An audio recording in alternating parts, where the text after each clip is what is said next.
জান আয়েশা সিদ্দিকা রাদিয়াল্লাহু তাআলা আনহা তিনি বর্ণনা করেন রাসূলের সহধর্মিণী রাসূল আরবি সাল্লাল্লাহু আলাইহি ওয়াসাল্লামের কি সহধর্মিণী নাম কি আম্মা জান হযরতে আয়েশা সিদ্দিকা রাদিয়াল্লাহু তাআলা আনহা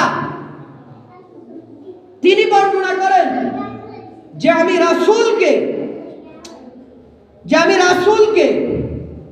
বছরের মধ্যে যে 12টি মাস রয়েছে সবচাইতে পবিত্র শাবান মাসে রাসূল যে পরিমাণ সিয়াম নফল সিয়াম পালন করতেন বছরের অন্য কোন মাসে রাসূল এত সিয়াম পালন করেন না সুবহানাল্লাহ।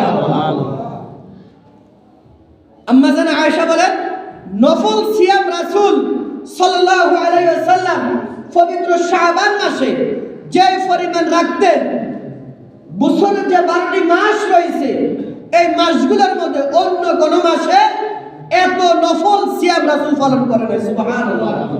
সবচাইতে নফল সিয়াম পালন করতেন কোন মাসে? এই শাবান মাসে। রাসূল আরবি সাল্লাল্লাহু আলাইহি সাল্লাম বলেন এই শাবান মাসে এক নাম্বার আমল হচ্ছে তোমরা বেশি বেশি করে নফল সিয়াম পালন করবা। বেশি বেশি কি? নফল সিয়াম অর্থাৎ নফল রোজা আদায় করবা। তার কারণ যে তোমাদের 11টি মাস তোমরা রোজা রাখো নাই। আমরা কি বাকি 11 মাস রোজা রাখছি? রাসূল বলেন যে বাকি 11 মাস তোমরা রোজা রাখো নাই। এই 11 মাস পরে যে তোমাদের সামনে পবিত্র মাহে রমাদান আসতেছে ওই এক মাস তোমাদের যেহেতু রোজা রাখতে কোনো কষ্ট কোনো দুর্বলতা না আসে এই জন্য আমি রাসূল তোমাদেরকে শিক্ষা দিলাম তোমরা এর প্রস্তুতি নিবা পবিত্র শাবান মাস থেকে। সুবহানাল্লাহ। আল্লাহ রাসূল সাল্লাল্লাহু আলাইহি ওয়াসাল্লাম নফল সিয়াম বেশিরভাগ পালন করতেন কোন মাসে? কোন মাসে? কেন? যেহেতু আমাদের রমজানের রোজা রাখতে যেন কোনো কষ্ট না হয়। আল্লাহ রাব্বুল আলামিন বলেন আস-সাওমু লি ওয়া আনা আজজি বি। আস-সাওমু লি রোজা আমার জন্য। রোজা কার জন্য? রোজা কার জন্য? আল্লাহ রাব্বুল আলামিন বলেন আস-সাওমু লি ওয়া আনা আজজি বি।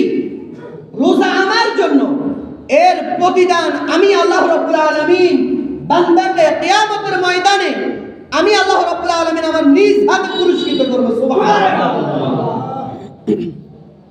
রোজাদারের পুরস্কার স্বয়ং দিবে কে? আল্লাহ।